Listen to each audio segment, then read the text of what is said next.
recognize from this morning. Good to see you again. So you'll get some of the same that we talked about, but also we'll go a little bit more in depth about authentic leadership. Hopefully it's the same.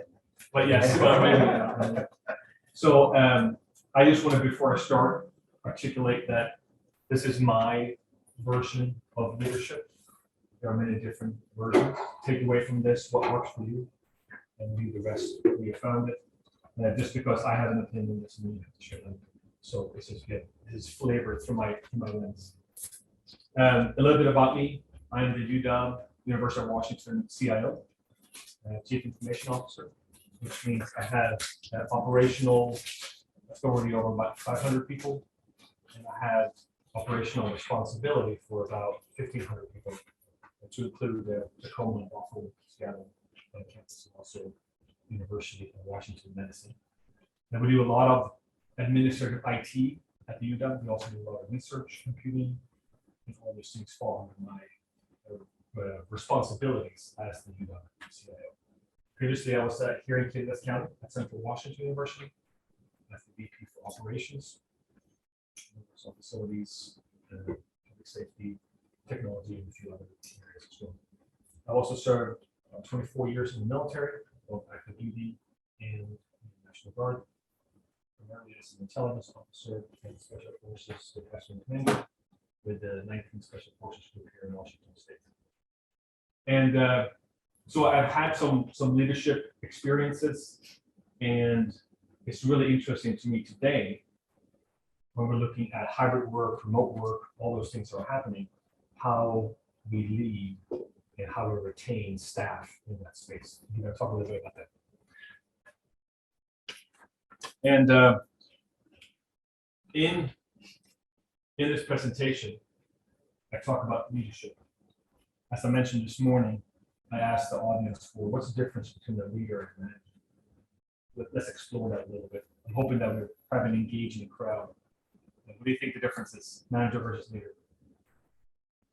I think with leader, you can lead by example, while the manager can also just be not always a doer. Appreciate that. Yeah, a leader would be more like a teacher, and the manager would be more of a teller. Like telling. More directional, transactional, maybe. Okay. Any other ideas? Kind of along the same lines, but managers kind of maybe more project focused. A task in hand versus bigger picture. So kind of tactical versus strategic, kind of, right? That makes sense. Those are all valid definitions. I just want to recognize, I use the term sometimes interchangeably in this presentation. In my mind, you manage things and you lead people.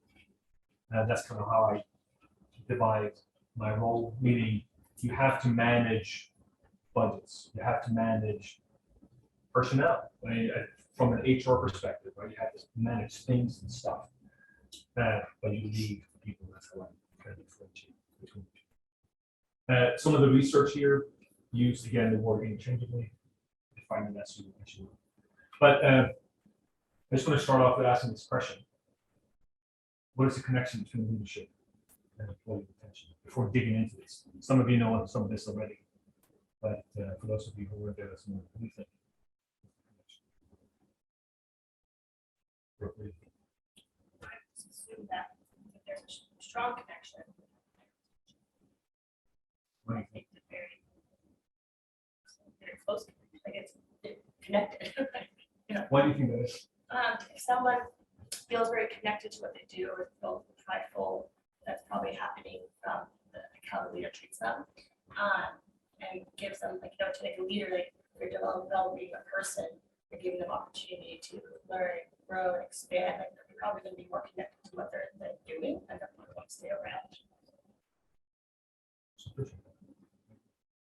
So I think instinctively we kind of recognize that there is a connection, right? Because if you treat people well, that makes them happy, stick around. So we're gonna dig into more of the details and the data around that, because this morning someone said it. I think it was you actually. You were there this morning, right? Mm-hmm. Yep. You said that People quit their bosses, not their jobs. People quit their bosses, not their jobs, and that is such a encapsulating umbrella statement for what we're trying to do here, because research shows that 75% of people at some time have left the job because of their manager leader. That's a really big number. It's actually surprising to me. We say that term, people quit leaders, not jobs, but we don't really go to the next step and say, well, okay, how big is that problem and what are we going to do about it? So that's some of the things that we're going to be digging into here today. And it also speaks to one of my core principles as a leader. There's a book called Good to Great by Jim Collins. Great book. The reason I like it, it's based on data, meaning he did a ton of research. It took him 5 years to write this book. So it's based on empirical research. And they found that companies that went from good to great, one of the key things that they did was they first built the team, and then they figured out where they were going to go as an organization. He conceptualized it as first who, then what. Meaning, if you build the right leadership team and you pour a lot of your attention into that, once you have that team built, now you can build strategy on top of that. And again, this is my opinion. I personally feel that if you haven't built a team and you try to build strategy, it's not a good mix. I'm not saying you can't do it. The first who, then what. So the question then becomes, what are the characteristics of a good leader? And for those of you who are here this morning, you can't answer, but bonus points if you can name the character. Bill Lumber. Bill Lumber, yes. From what movie? Office Space. Yes. So I think we can agree that Bill here probably doesn't have any of the characteristics of a good leader. But what are some? What do you think? What makes a good leader? How would you define it? I don't know if he has a great tie. He doesn't have a snappy dresser. Leaders should have good ties. What do you think? What makes a good leader? I can't remember if it was mentioned this morning, but it was self-awareness. Big one. Yeah. We actually got to that later in the slide. Absolutely. What else? A good listener. Yep. Communicators in general. Yep. Good communicator. Absolutely. So this is when I did some research for this presentation, I leaned on that Gallup study, and they kind of defined it this way. I've added and edited this a little bit based upon myself, in my opinion, but we've talked about some of this already, right around accountability, engagement, right? We want to build our teams, we want to, first who, then what, make decisions based on productivity, not politics, build trust. I think trust is really an outcome of doing some of these other things, right? Because that's a key element of leadership. And then be yourself and make room for others. And we'll dig into what that means. There's a good question this morning. What does that mean, make room for others? Right? I'm the leader. That's all about me. Well, as you all know, that's not the case. So the last part here, build trust and dialogue with people about work and life outside of work. So one of the things that I often tell my team is that relationships are the sinews that holds us together.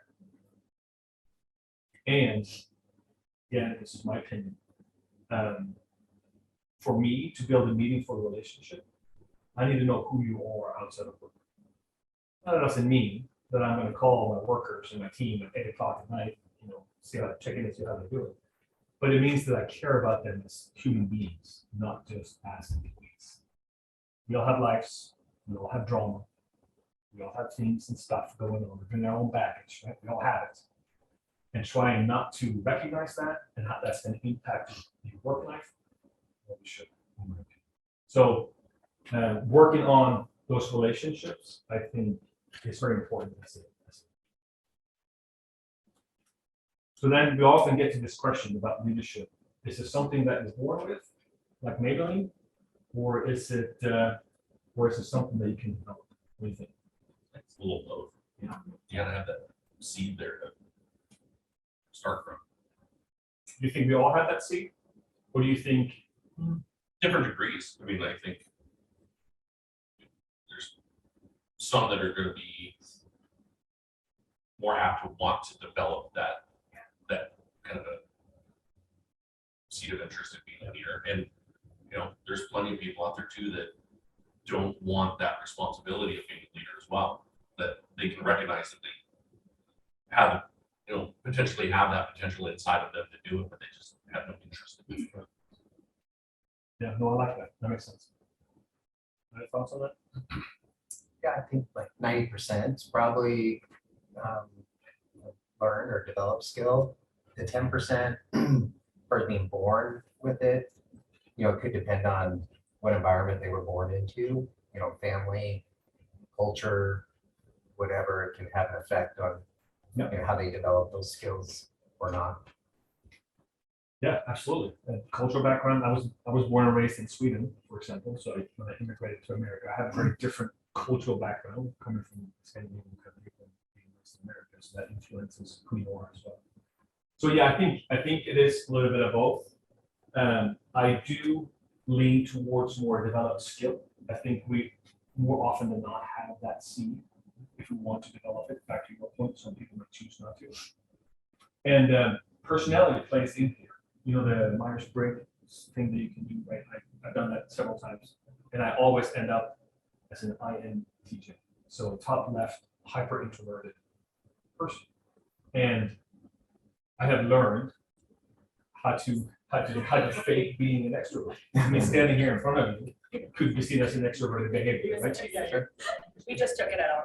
What was that? We just did a home manager. Oh, you did? We just altered it. You're the same as her. Oh, really? And then I'm We're the the same same, opposite. she is the exact opposite. Right, so you're an INTJ? I don't, I heard the J word, but yeah, Judging, you criticize people? no, no. I am 100% introvert, Or- yes. That is my. Yeah. Yeah, so our aptitude and how we are wired, if you will, and our all the things that makes us plays into it. That doesn't mean we can't develop those skills. So about those skills, so research clearly shows that only about 10% of managers, leaders, have those skills that we talked about 2 slides ago. That's pretty interesting to me. That means that in this room, there's one, statistically, there's one good leader, probably Brooke. I didn't mean to do that. But that's such an interesting data point to me. Now, you know, this is, 2015, so about 7-year-old data. And, Gallup, you can argue the validity of this, but clearly there's something here because there's such a significant finding. So if leadership is directly tied to retention, and leaders can be developed, but only 10% of our leaders possess those skills, there's a pretty significant disconnect there, which I find fascinating. And when we look at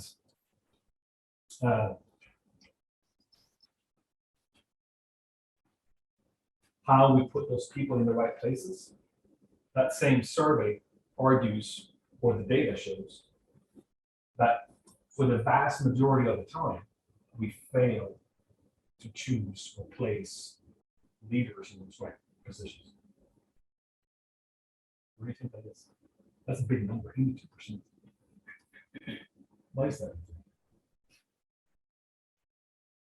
Potentially could be the lack of the ability to interview or the hiring committee or something that they may be hiring more based on personality than actual skill. Yep.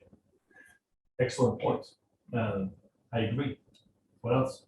Sometimes a lot of hiring managers hire people that they can relate to, like that they feel relatable based on their personalities. And really, you should probably hire people that are opposite, like, well, depending on what the job is, to bring in more of the diversity. And so I think a lot of people aren't getting put in the right jobs that because they're picking the person, not that person. That makes sense. It does make sense.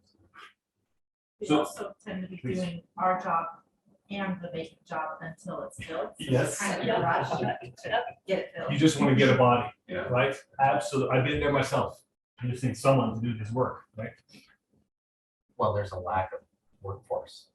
There's a So shortage. You're trying to shove a square peg in a round hole. Yep. This is from 2007, 2008. Yeah, so I mean, this, You know, like, I bet it's even higher now. But there's only one person out of 10 that has the skills though. I mean, this is pretty obviously gonna be the result. Yes. How are you gonna find that one? yeah. 10%. No, I mean, the data paints that picture. You're absolutely right. And so one of the key meta outcomes of this, one of the key things that I always do is I know that finding really good managers and training really good managers and putting these managers in good positions is really hard. So what I do is I tend to shout it from the mountaintops. What I mean by that is, if you go to review that website, it is filled with stories about managers doing amazing things. The reason I do that is partially selfish, because if 75% of people are quitting because of a bad manager, and they're looking at a different organization to work for, I want to highlight my good managers. So they go, well, hey, I want to work for that organization. That sounds awesome. But you got to be careful not to make that a lip service, right? You have to be genuine in how you communicate that. But it's really important to advocate and showcase that managers is your number, it could be your number one benefit. It is for me, your number one benefit as an organization. Meaning, come here and do cool work, but you also get to work with amazing people and really strong leaders, because we believe in them, we invest in them, and that's who we're going to be as an organization. To me, that's a key element of building that strong team. The other thing that ties into this, and I mentioned that this morning, right, so 10% are good leaders, 82% of the time we fail to put them in the right position. It's a kind of supply and demand consideration, because that be pointed out. Hiring becomes a critical part of the job that we do, hiring the right people. So I pay a lot of attention to hire, meaning I not only manage or insert myself into the hiring of the people who report to me, but I also do that with people who report to them. Because I know it's going to be really difficult to find the right candidates. And now you have to be selective. To your point, there might be a limited pool of candidates. I get their constraints. So I'm kind of talking about this from an idealistic perspective. At the end of the day, sometimes you may have to make hard decisions. But the hiring process becomes critical. In the private sector, there are things that I could do around positions that I cannot do in higher education sector. You do that as a public institution. There are state laws around employment protection, which I think is great. But it also means that when I hire someone, they might stay there for a long time. So I have to be really careful what I bring into the team. I mentioned this morning, we had a gentleman who's going to retire next month. And he's been working at the UW for 48 years. 48 years. That's a big commitment on that first hire day. And I reflect on that often, which means I need to put more scrutiny into who I bring onto the team, because they're going to probably be there. So we talked a little bit about this as to why we promote people, right? The 82%. Why is that? Well, it's because sometimes we think that individual contributors who are amazing are also going to be amazing managers. Well, it's a very different skill set. We have some of this at UW. I've been working here for 48 years. It's my turn, right? Or I've been here for 10 years, or 15 years. I'm next in line to step up. Meaning we don't pick people because of their aptitude as leaders. Rather, we pick for these other that I feel are less important variables. I don't know if you touch on it, but how do you deal with the people who think that you don't and don't put in a position and still keep a working relationship with them? I did that. Great question, and I did that yesterday. So yesterday I was at one of the divisions who reported up to me. Their leader was having an all-hands staff meeting. That person is retiring this week. One of the questions came up, and they were like, What's the plan? What's the succession plan? You're gonna have an interim, you're gonna go out and hire, what are you gonna do? So what I do is I'm very transparent. I said there will be an interim appointment, but that appointment is not gonna be a wink and a nudge, meaning I'm gonna give you this interim and then you're gonna become the person. I said it's gonna be a competitive process. I don't believe in interim appointments for the purpose of then making that into the full-blown position. And then we had a conversation about that. So I know there were people in there who have been waiting for this retirement to happen, so they finally can, step up and get their role. And I made it clear that it's going to be competitive, and if they want the job, they're going to have to compete for it. Because I think you do more damage bringing someone up without a competitive process because of some of these criteria, and you have to be selective. And case in point, there are some direct reports in there who feel like it's their turn, but they are not the leaders that we need as an organization. That's why I have to make it competitive. And I think as long as you're transparent about that, yes, you're going to ruffle some feathers. At the end of the day, though, I think the benefits far outweigh the risks. Then you have the problem on the other hand, where if they are taking that competitive process and they don't cut it, then you have someone who's been for 10 years or so Yes. is not super happy. Yes. So the leader, what do you do with that situation at that point? Well, you sit down and have a conversation with that staff about recognizing we do not have the qualifications or experience or aptitude or whatever it is that costs them not to be competitive. Recognizing that, letting them settle with that, and then talking with them honestly about, do you want me to mentor you in this position that you're currently in, or because of what happened, do you want me to mentor you into a different position so you can be successful somewhere else? As long as you take the employee's best interest at heart and you're genuine about that. I've had a conversation many times, and I'm like, hey, I feel like this is not working.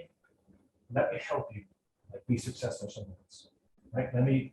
Let's put a plan together and let's get you in this different position. And usually they're pretty thankful. So I would just be, again, open and transparent, ask them where they want to take their career, and then support them in that position. That's creating that mentoring relationship. Yeah. Whether it's one way or another, because like you had said earlier about being vulnerable, right? So that person would then be vulnerable to hearing that feedback that they did not make it there. Yep. And then they can either learn and grow here, or they can grow for something else outside. Yep. And I mean, those are hard conversations, and as leaders, we have to have them. We can't shy away from these conversations. We owe it to our staff to be transparent in a kind and humane way. I mean, we're all human beings and have feelings and stuff, right? So there's a way to go about doing that, right? But yeah, transparent and honesty, and then guiding them on the path, either within the organization or. Good question. So, and just to kind of linger on that statement there, I've seen this again and again, in that we look at organizations and groups and we see this difference in performance. And we have metrics and we have outcomes and we have things and KPIs, all these things that we measure. And often we just can't wrap our minds around what's the differentiator.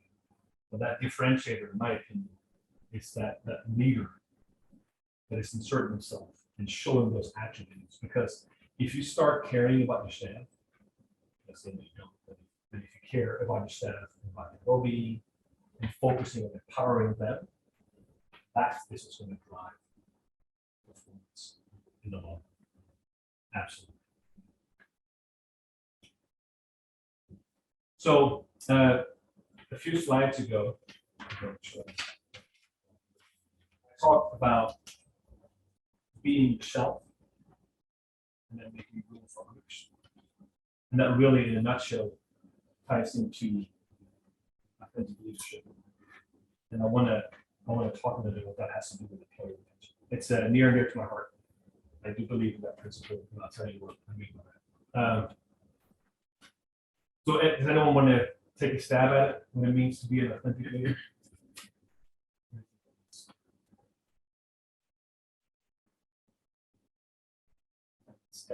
had touched on it, being vulnerable. Vulnerable, transparent. Being relatable is important too. What if you're, I talked about this morning. What if you're a jerk? What if you're just a jerk as a person? And then you show up at work. You're being authentic, right? Jerk, right? But, well, right? Can you be an authentic leader? And be a, pardon my French? Yeah. No, I won't say that word. That's not what You can be authentic, but not effective, probably. Right? Yeah, you know, that's a good way of talking about it, right?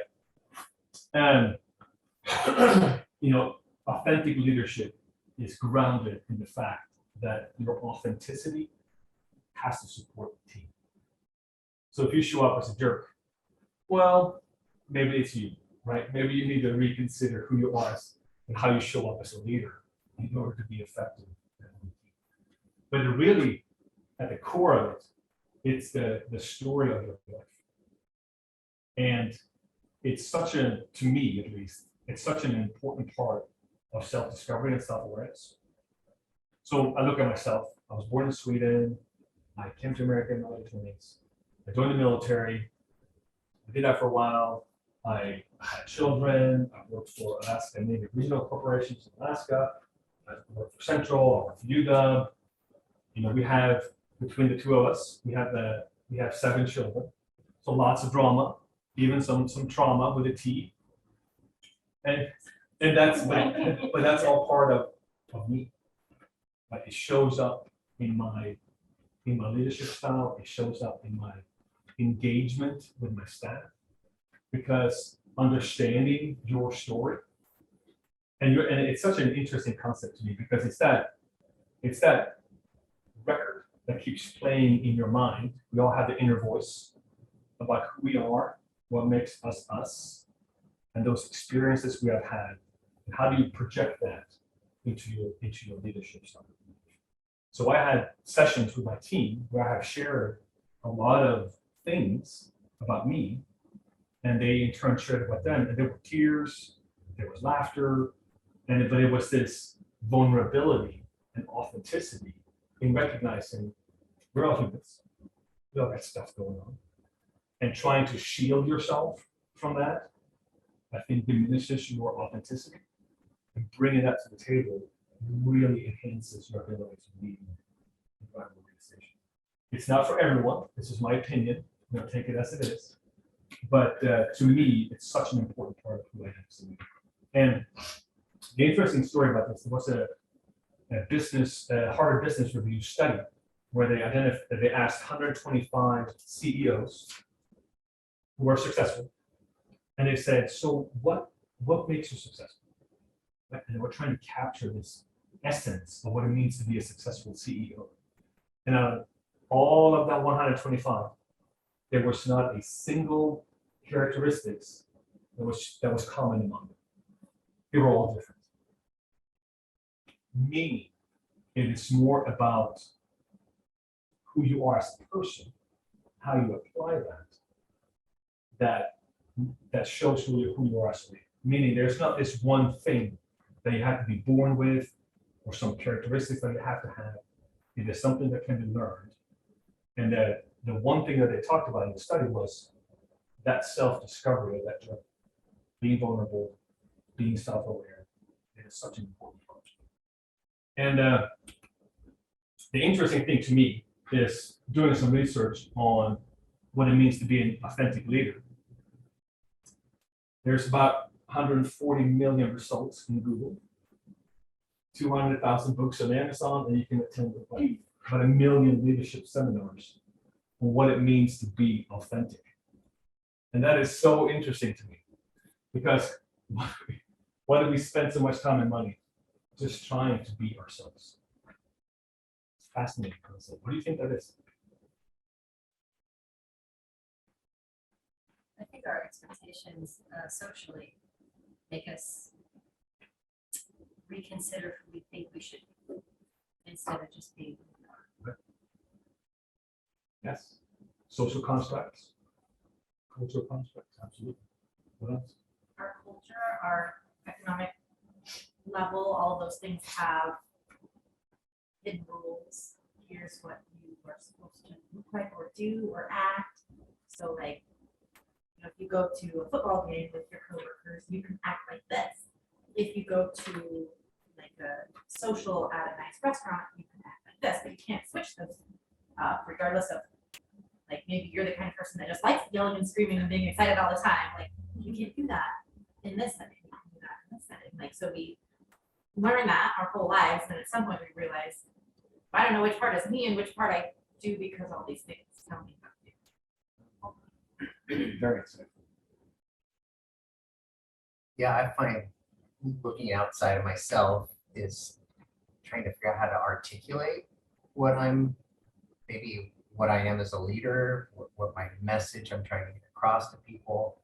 You know, sometimes it feels like it's common sense for me, but if I have the vocabulary that to help teach others or talk to others, sometimes I got to get that from other resources.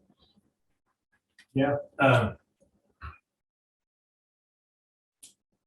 appreciate you saying that. It's what it means to me, build it for what you said, and you said you kind of almost forget who are you supposed to be, right, in a given setting. So the way I show up as a leader, being an officer of the Special Forces, is very different than the leader that I show up as when I talk to faculty members at the University of Washington. Right, yes. Yeah. So the way that I clarify that for myself in my mind is that I can have different leadership styles depending on the environment. But at the base, I am still being my authentic self. And that clarifies it for me. And the way I show up as a leader. And because there are some core elements about me that doesn't change, regardless of what situation I find myself in. And reflecting on that as a leader, on how you shift depending on those situations, I think is a very healthy activity because it leads to that self-discovery, that self-awareness. Such an important aspect of authentic leadership. And case in point. So how do we develop self-awareness?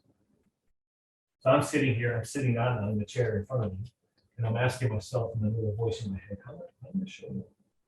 How are you interpreting me as a leader given this presentation? I'm thinking. How do we become more self-aware?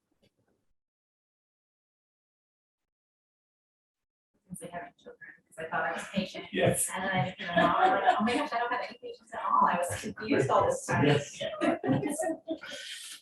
Excellent point. I would agree. Yes. What else can we do? I think for me, it's, I want to say slowing down and prioritizing the busyness of life. That gives me that time to be self-aware. And I say that as an extremely busy person that gets to slow down. We talked about time. I'd say like paying attention to people around you and give attention to it, like look at the body language, you know, their engagement, and you know, take some responsibility in that. I ask for a lot of feedback.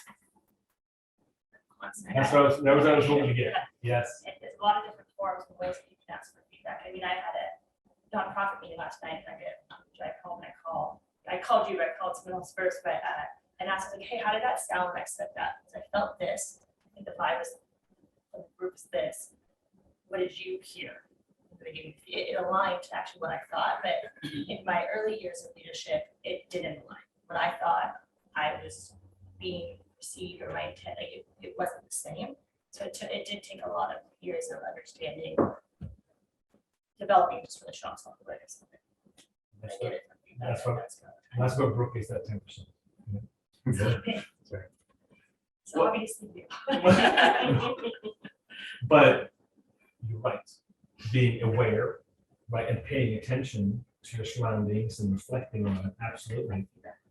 Like, the kid giving you feedback, you're like, oh, yeah, this is my feedback right here. I'm not patient, you know? Well, and I think I want to linger on that because I feel like I show up the same way to my kids as I show up as a leader at work. I think the reason I say that is I ask, for example, I think one of the most important things we can do as leaders is admitting our mistakes publicly.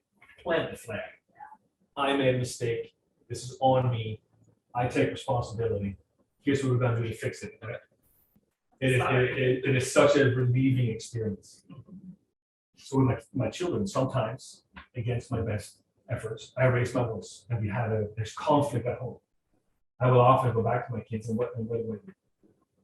Apologize. I apologize. I said, I'm sorry I raised my voice. That was not my intention. Here's how I was feeling. And I resolved that issue. You take ownership of it, right? It is, so I agree with you, having children gives you self-awareness and asking for feedback. Feedback is a gift. Now you have to be open to the feedback and you have to find trusted confidants who will actually give you valuable feedback. But one of the most, I think, important aspects of generating self-awareness is that you ask for feedback. I do with my team as well. I do exactly what you do. I call up one of my trusted mentors and I was like, hey, did I come across this way? I was trying to say this. And they were like, well, yeah, but I kind of felt we were, so then we have a conversation about it. And it's such a gift if you're open to that kind of feedback. And that self-awareness is really important. Okay, there's a few more slides. There's a paradox here. I talked about that a little bit. Meaning, if you're a jerk and you show up as an authentic jerk,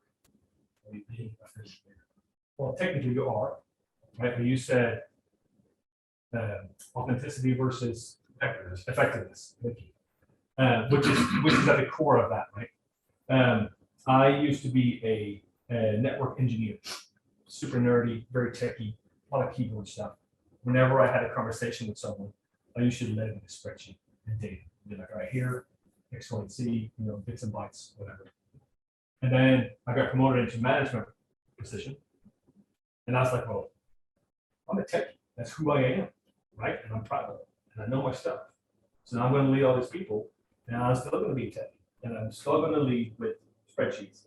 And the team and I were not clicking because I was still trying to be that techie. And I was very proud of it. Right? It was part of my identity. And I was like, why doesn't it work? I'm being authentic. Well, right? It wasn't for the benefit of the team. It was for being effective. You have to change who you are, right? Change your style. I'm still a techie at the core, my authentic self, but I have to use a different style depending on who it is. That's such an important. I want to just touch on a few tools that you can take with you. I got this one from Good to Great as well. It spoke about, they call it level 5 leadership, whatever that means, high functioning leaders. One of the core elements around that was this concept of the mirror in the window, in that if something goes well, you always look at the window and you give credit to the team. Someone else did this. Someone else made all this awesome thing happen. If something goes wrong, you always look in the mirror. And if you do that consistently, you have to believe it. Right? It's hard to fake it by saying, everybody did that. That wasn't me. That's not going to work, right? So you have to believe in it. But if you consistently assume responsibility for mistakes, and you consistently praise the team for wins, that is an awesome way of building a highly effective team. Relational versus transactional. This is my opinion. I do believe that relationships, again, are the sinews that hold us together. And I think when things get tough, those relationships will save the day.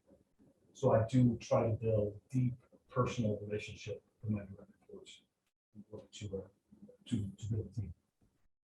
Case in point, I came to the UW 7 months ago now, and how am I on time, by the way? or 48. Okay, right. I came to UW about 7 months ago. All my direct reports were essentially 4 days remote, 1 day on campus. I have a hard time building teams on Zoom. I'll own it. I can, we can do some of that, but I struggle with this connection. I can look you in the eye and we can have kind of almost a physical thing, right? So my team is now coming back to campus for 3 days a week, and we're all going to be relocating to work in the same space.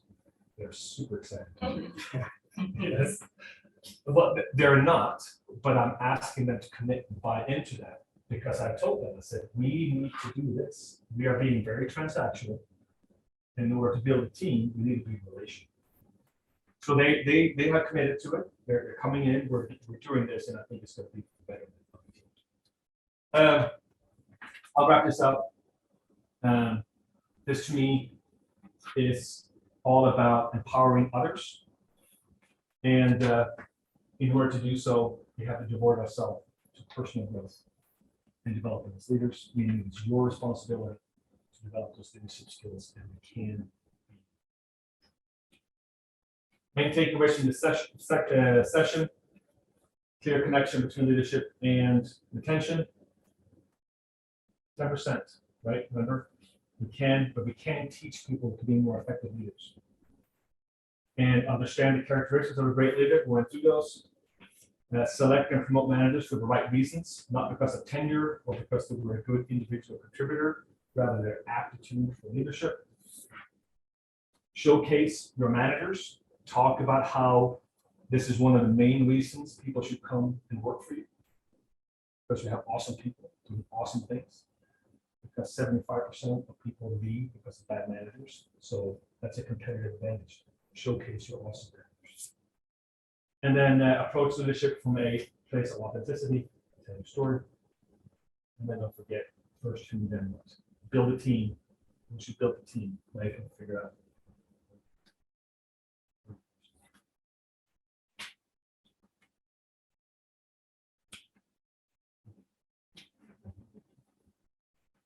Great, I appreciate the engaging conversation. I hope you took something from it.